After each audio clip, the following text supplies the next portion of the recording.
I'd like to introduce myself for those of you who don't know me. My name is Kathleen Devlin, and I'm the Executive Assistant District Attorney in charge of the Special Victims Unit.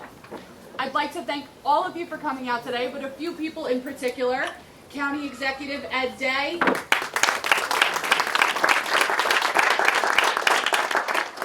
Pat Withers from the County Legislature,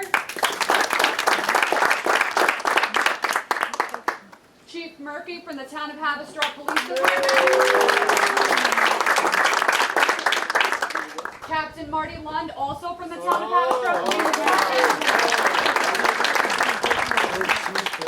Department, Chief Butterworth from the Town of Orangetown Police Department, Lieutenant Laughlin from the Suffern Police Department, Chief Dan Wilson from the Village of South Nyack Police Department. And I also see that we have Spring Valley and Ramapo PD here in the house today, along with Piermont Police Department.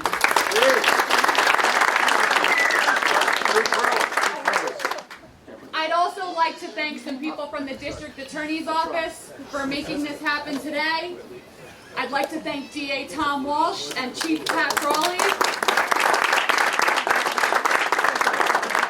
And I'd also like to thank First Assistants Barbara Gianta and Chuck Apotheker for being here,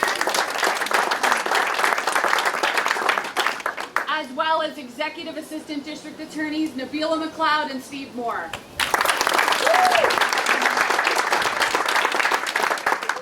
So at this time, I'd like to invite County Executive Ed Day up to lead us in the Pledge of Allegiance.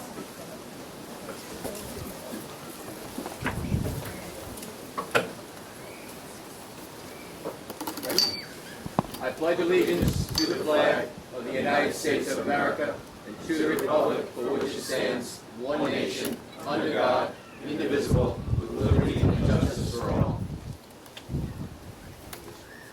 If you'd like to say a few words, County Executive.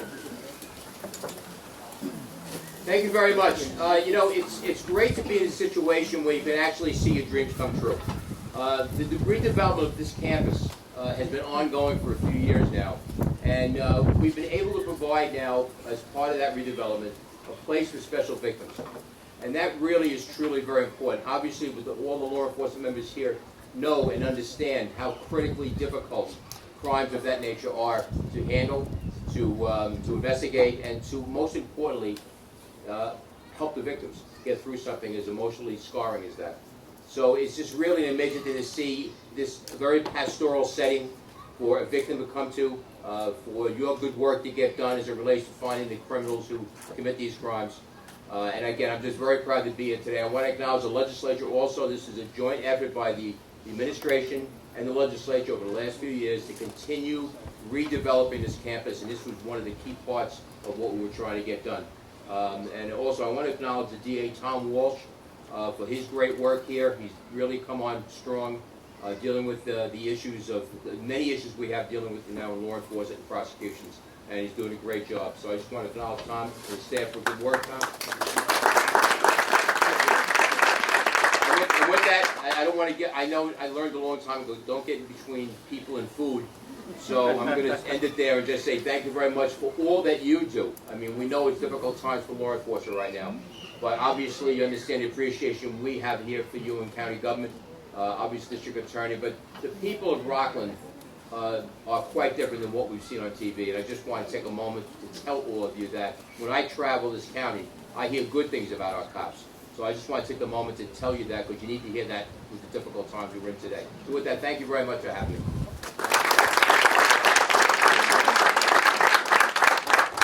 Thank you so much.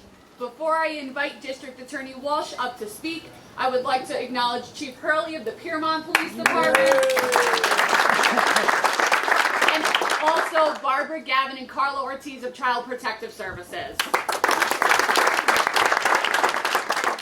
Well, before I start my remarks, I just say let's give it up for Ed Day and his support for law enforcement.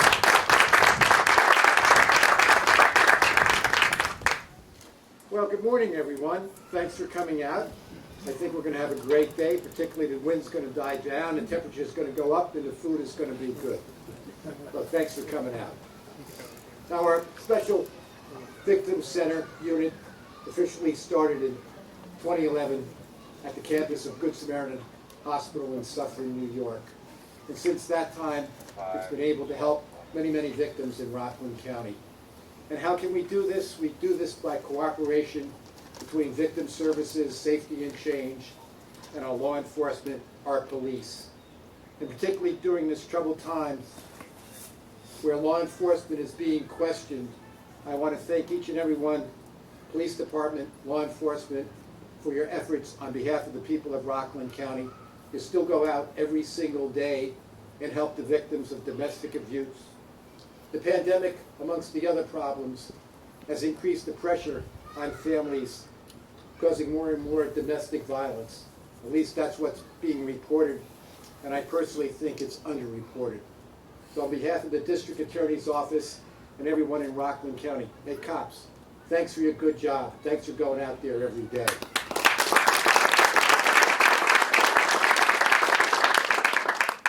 Now today, on behalf of the Special Victims Unit, we want to show off a little bit ourselves. We have a brand new center here, thanks to the efforts of Ed Day as our county executive.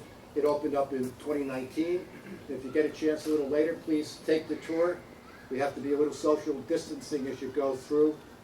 But when you see the facilities that we have available, I'm sure you'll be able to reach out and help our victims and help prosecute the cases as need be. Now, we may have changed the location, we may have a new facility, but our goal is to provide a sense of stability and security for our most vulnerable citizens in Rockland. Those who have been abused, those who have been bullied, those who have a difficult time, those who are afraid to come forward and have their voices be heard in a court of justice and seek redress. And again, we can't do it without your help. We have people with special needs, domestic victims of sexual abuse, children, which particularly breaks my heart.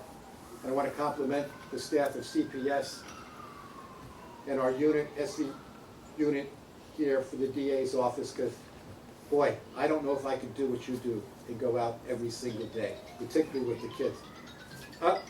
Sorry about that.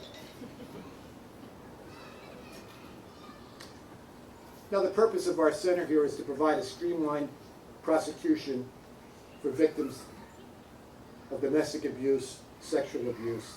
But we have a location where we can deal with multiple agencies to collaborate, investigate, offer safety, and ultimately seek justice for those who have been abused. It goes out without saying, as I mentioned before, that our pandemic has brought new and unique challenges facing the center and law enforcement in general. We've had a troubling increase with the multitude of domestic violence cases, and I'm somewhat concerned with school being closed or gradually opening up. There may be underreporting of child abuse because they may not feel safe. They don't have a school to go to, see the school safety officer or their teacher and let us know what's going on. So we need to reach out a little extra and make sure that our children feel comfortable to tell us what's going on in their lives. We are very pleased to have our representatives from DSS today to help us with helping the children and other victims of domestic abuse. Now, I am going to ask one thing. Since they sat down first, they're going to get to go to the food first, okay? Any objection? Now, during our little presentation, I'm going to ask our members of our Special Victims Unit to introduce themselves and tell you a little bit about the professional career. And I think once you learn more about them, you'll be more willing to come forward and work with our unit to help the children and victims of domestic abuse in Rockland County. I think they're a very, very good bunch, and I enjoy working with them. And it's a pleasure to be their boss, if I can say that term. Actually, when I look at Miss Devlin, I'm not sure I can say boss to her, because she does a super great job.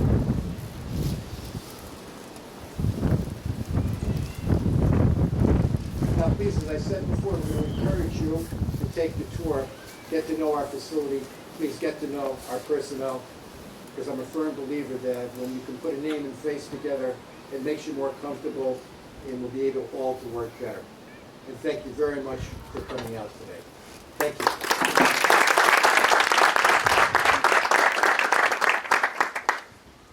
At this time, I'd ask that First Assistant District Attorney Barbara Gianza come up and say a few words. Good morning, everyone. I started my legal career as a prosecutor here in Rockland County in 1995.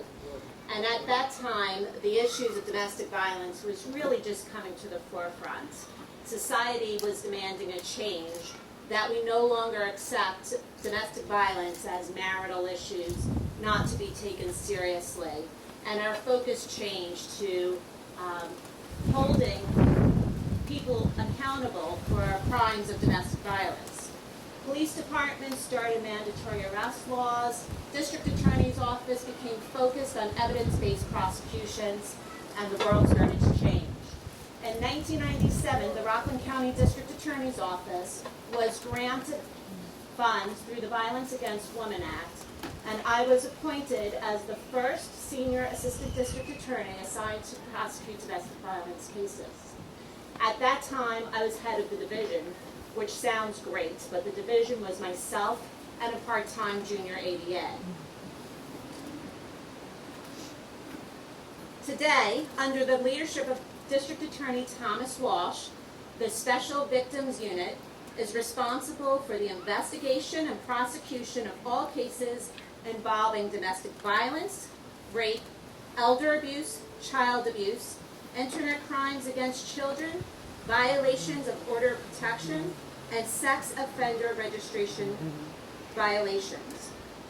Throughout the past 20-some-odd years, the infant division of the domestic violence division has grown and matured into this expansive special victims unit where we now gather. We have certainly come a long way. Recognizing the importance of prosecuting these crimes, District Attorney Walsh has elevated an attorney to the position of Executive Assistant District Attorney in charge of Special Victims Unit, which is another first for the Special Victims Unit. Along with the highly skilled team of attorneys, investigators, and others, Executive ADA Devlin works collaboratively with the police, the Department of Social Services, probation, forensic medical professionals, and community activists to ensure prosecutions and to minimize further trauma to victims during the legal process.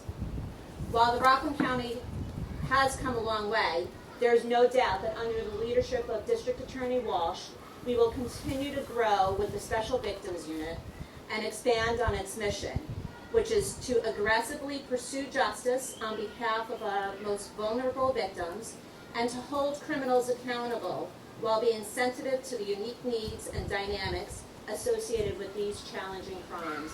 Thank you all for coming. It means so much to the Special Victims Unit and to the District Attorney's Office, and enjoy the breakfast, the lunch actually.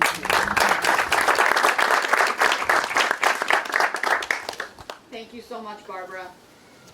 So before I go any further, obviously 2020 has seen a lot of changes around the country, in all of your police departments, as well as in our office. So I would like to take a moment to introduce our team here at the Special Victims Unit. First, as you all know, Lieutenant Mary Murphy retired this past year.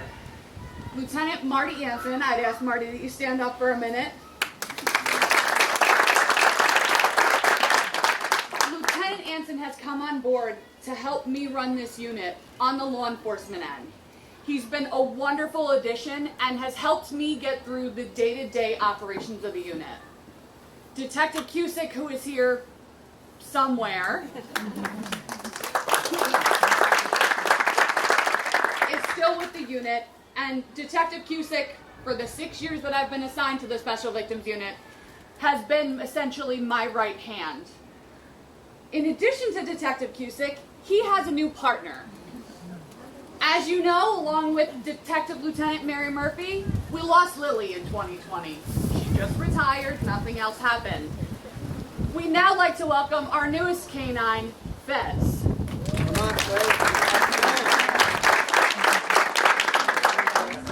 Fez just recently completed his therapy certification and is growing to fill those ever so big shoes of Lily. I'd also like to thank Alyssa Kiernan, our Child Advocacy Center coordinator. Alyssa is the one that when you all need something done in a pinch, or you need to get a medical exam or a child spoken to, Alyssa's the one you're all calling. Without those three people, the attorneys of the Special Victims Unit wouldn't be able to do what they do every day. I'd like to now turn the attention to our attorneys. For those of you who don't know Stephanie Shira has been assigned to the Special Victims Unit since 2017. During her time at the District Attorney's Office, Stephanie has previously been assigned to the town of Clarkstown, as well as the village of Spring Valley. Stephanie just joined us back from maternity leave in July, and we're very happy to have her. Over here is Veronica Phillips. Thank you, everyone. Veronica is a senior assistant district attorney, and she just joined the unit this past year. Some of you might recognize her face from Orangetown or the village of Havistraw. Lastly, again somewhere here, I'd like to acknowledge Gerard Damiani.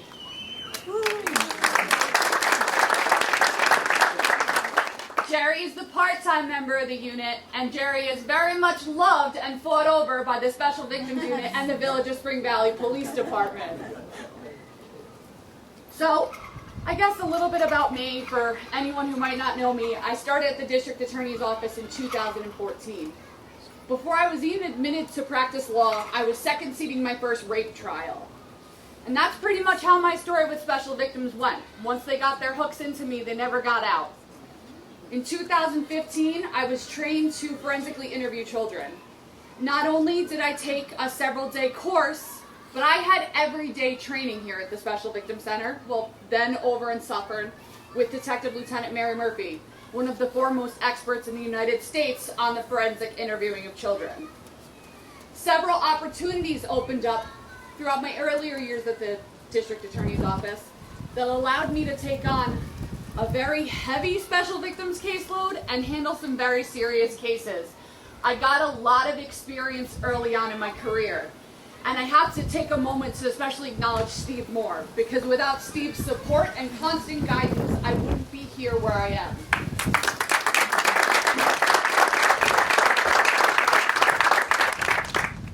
I've had the opportunity to work with pretty much anyone under this tent. We've had some sad cases. We've had some cases that didn't necessarily go our way. We've gotten some great pleas. We've gotten some even better verdicts. But most of all, we've helped a lot of people. And if anyone who knows me, you know that these cases hold a very special place in my heart.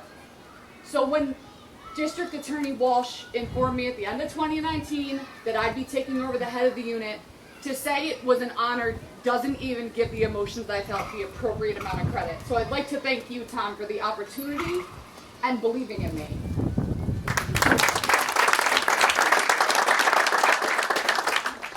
So, as we rolled into 2020, before all these homicides hit and this pandemic hit, Marty Yancey and I said to one another, we should do something to get all of our police departments back in our Special Victims Center, to get everyone back on the same page, to breathe a little bit of life into this place.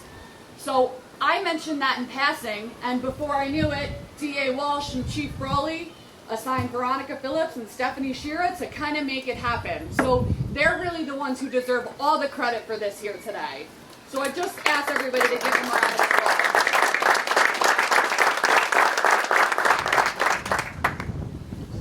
So that being said, I did promise you a little bit of substance. So you gotta let me give you a little bit of substance before the food, because if you've spent any time with me in the past 4 to 6 months, I've been walking around like a bird, chirping, saying the second that our kids get back into schools, we are going to get hit with a wave of disclosures. And I think as the schools are beginning to open up and kids are going back to their comfort zones, we're beginning to see that slowly trickle in. And as some of our districts, such as Clarkstown, are beginning to open up perhaps in October, I think that those numbers are only going to increase. So this is the perfect opportunity for all of us to get back on the same page going forward so that we can most effectively prosecute these cases. Quite honestly, the first thing that, and anybody, if there are any questions, comments, at this point, it's kind of an informal commentary, I'd like you to raise your hand and chime in with me. The first thing I want to cover with everybody is our medical protocol on sexual assault cases.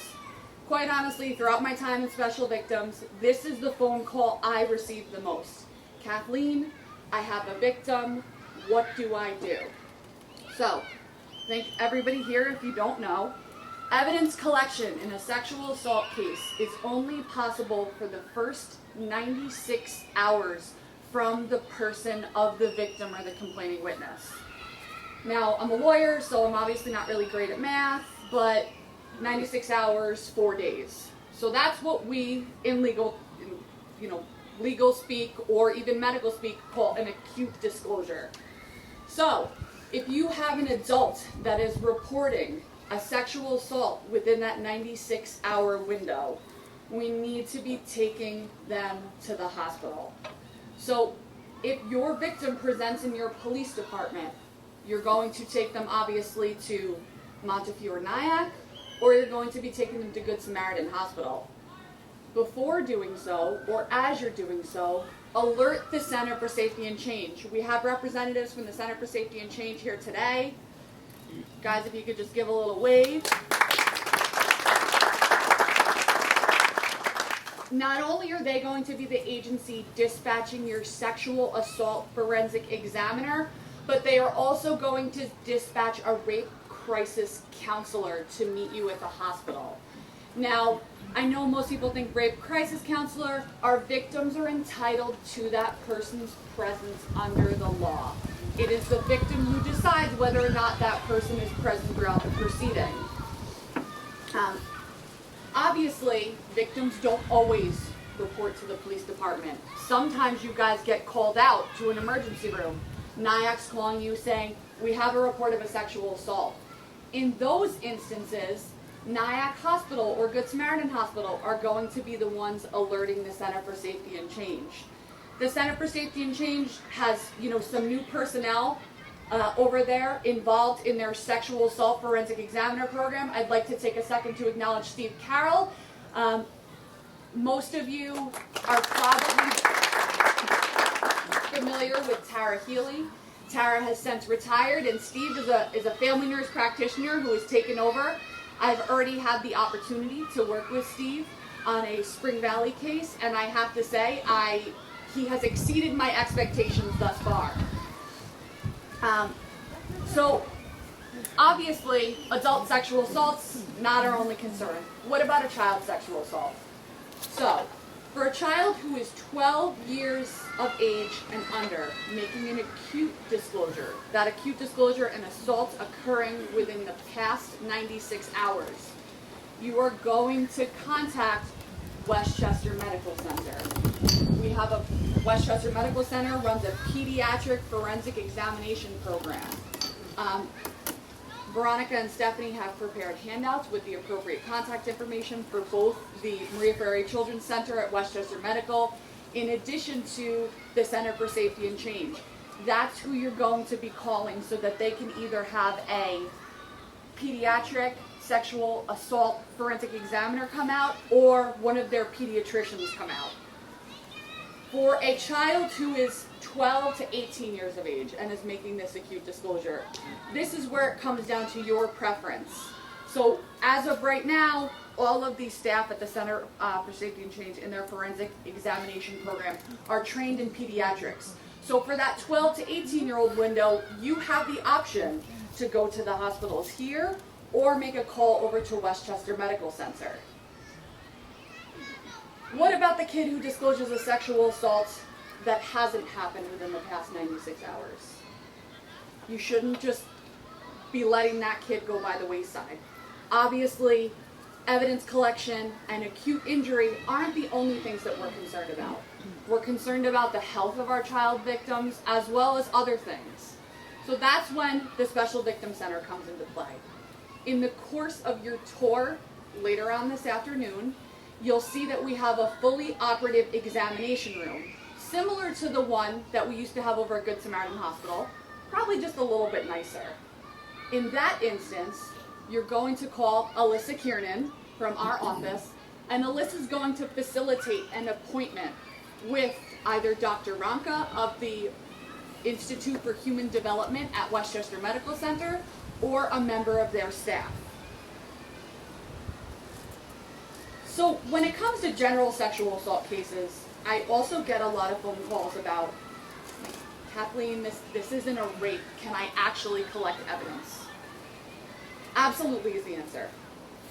I have had a number of cases here in Rockland County where we might not have an option to, or a crime that calls for a finding of semen, but we have other types of DNA. Skin cells or touch DNA, saliva, things like that. So what you want to focus on your disclosure of sexual assault is it in that 96-hour window, and was there contact under the clothing?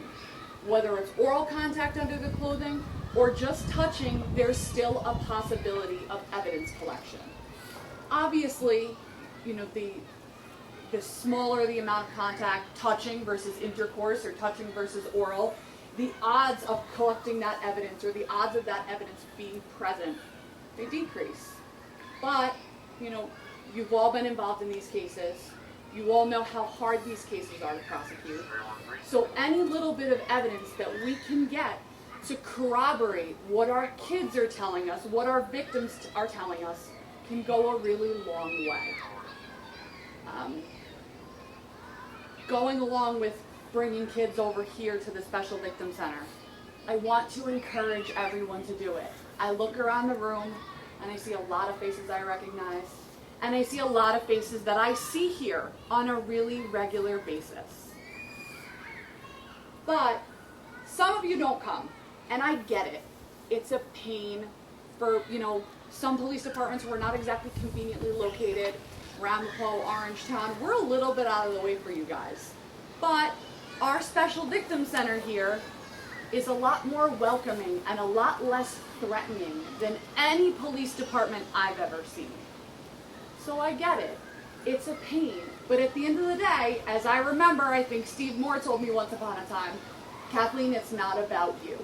It's about our victims. It's about getting them justice. It's about holding people accountable and making sure stuff like this doesn't happen.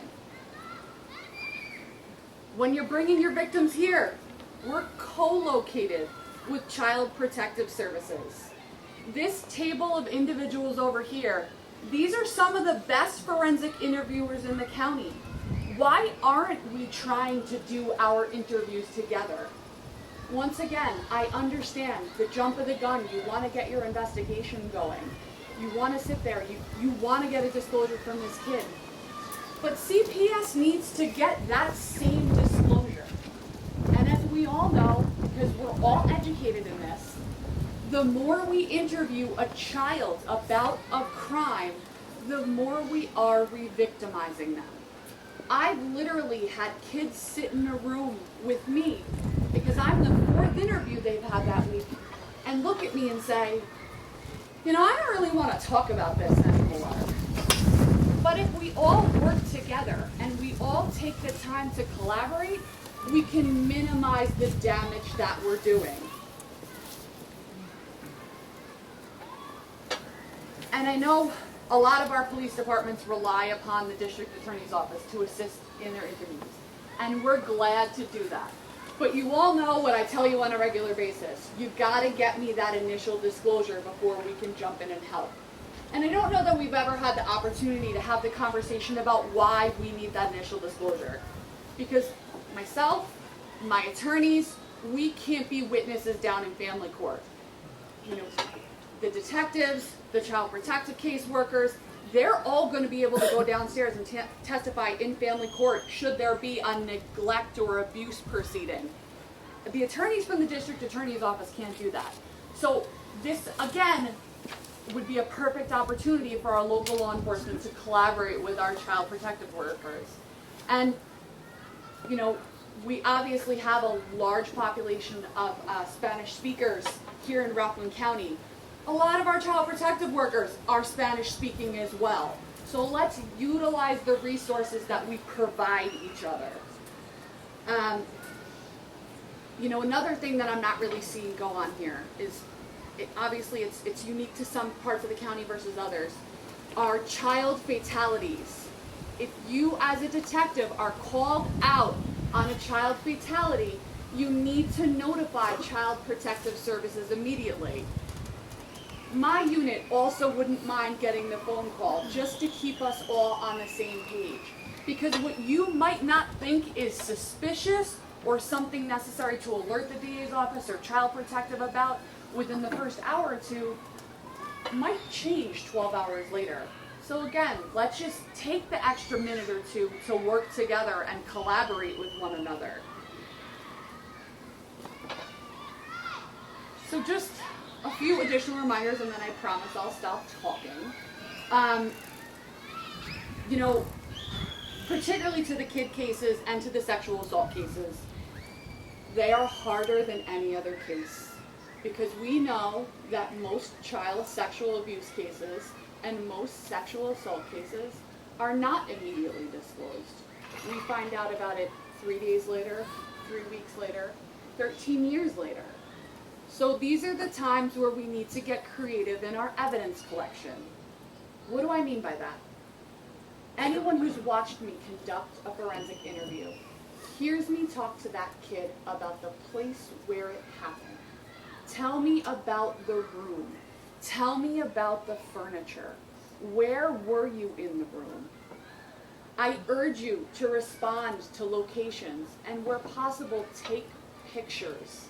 I know it sounds silly, but where all you have is a 10-year-old getting up on a big witness stand, any little ounce of corroboration can help. When that little girl or that little boy testifies about the bed that they were abused on, if law enforcement goes out and we can manage to get pictures of that bed, and that room looks the same way as the child has described, that's just a little bit of support for a really little person that's doing something really brave. Other things to be considering are going in, sexual assault, child sexual abuse cases, collecting bed linens, regular linens. I know that we sit here and we talk about evidence collection from the person within 96 hours, but DNA never changes. Steve and I had a really great case with Clarkstown, where a couple weeks later, the mother hadn't washed the bed sheets, but Clarkstown had the wherewithal to go in and collect the sheets. And we got a positive DNA hit from a man who never should have been in that little girl's bedroom off those sheets. And that DNA hit helped to facilitate a plea. Other things to be considering, which I know a lot of you guys do, is checking social media accounts, taking cell phones. You know, we are at the district attorney's office, whether it's your local community prosecutors or special victims unit, we are always accessible to do search warrants. And if you think that any of the executives sitting here in the room are above going out and helping with a search warrant in a time of need, you're wrong, especially because all of you know me. I'm not above anything. Other things to be engaging kids about is gifts or presents their abuser might have given them, or witnesses who can corroborate any sort of detail of an event. Whether it's, you know, someone who can testify the fact that a defendant had access to a child, or someone who can testify to the fact that they saw a defendant and a child present together on a certain day. Little things go a really long way. Now, I know I've talked a lot, but before I close up here today, I just want to touch about something different that we're doing at the district attorney's office. I know that since the new administration has taken over, we've put into place an on-call schedule. A little bit of a throwback from the pre-Zugabe administration, but let's talk about it, because I know everybody's frustrated with it, and all of the local police departments want to call their ADA, the person that they know, the person that they rely upon. But Tom Walsh's theory and Pat Brawley's theory is we don't want one ADA who can answer all the questions. We want all the ADAs who can answer all the questions. When I was a new ADA, George Lutz, who's not here today, called me all the time. George called me nonstop, and I literally didn't get it. I was like, I remember there was a homicide, again, before I was admitted to practice law, and George is calling me, and I'm like, what does this guy want from me? Someone's dead. I don't even know anything about a parking ticket. But George kept calling. No matter what I didn't know, George kept calling. And the thing is, eventually I started to know. Because I was learning by saying, hey George, I gotta hang up this phone. I have to call Dom Crispino, or I have to call Rob Trudell. I need someone to help me get the answer. And I know you're probably thinking that, why does it really matter? Why do I need to be a part of that learning process? But at the end of the day, you never know who's going to be your next ADA. So by working together, by being patient with one another, and by participating in building each other up and making each other better, everyone benefits. So again, I would like to thank everyone for coming out here today. We're all here to help. And again, thank you so much for taking the time.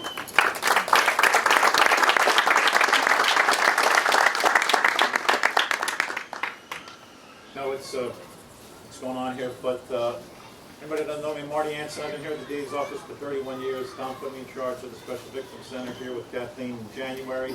So I've been on a learning curve, but I have to give up for Kathleen and John and Alyssa for helping me out, and Michelle from CPS, and really very helpful, and some great things go on here.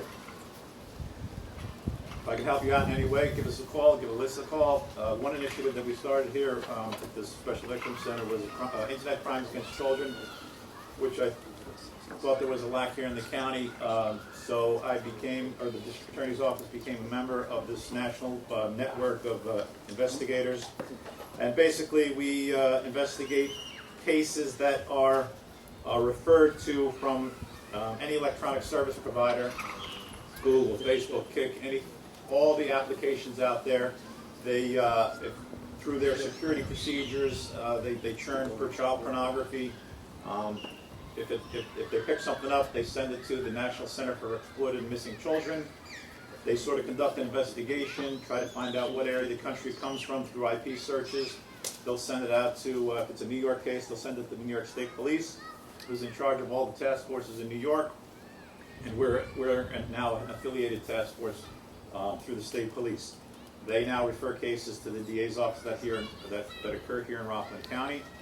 So again, this is new. I've been out to a couple of jurisdictions.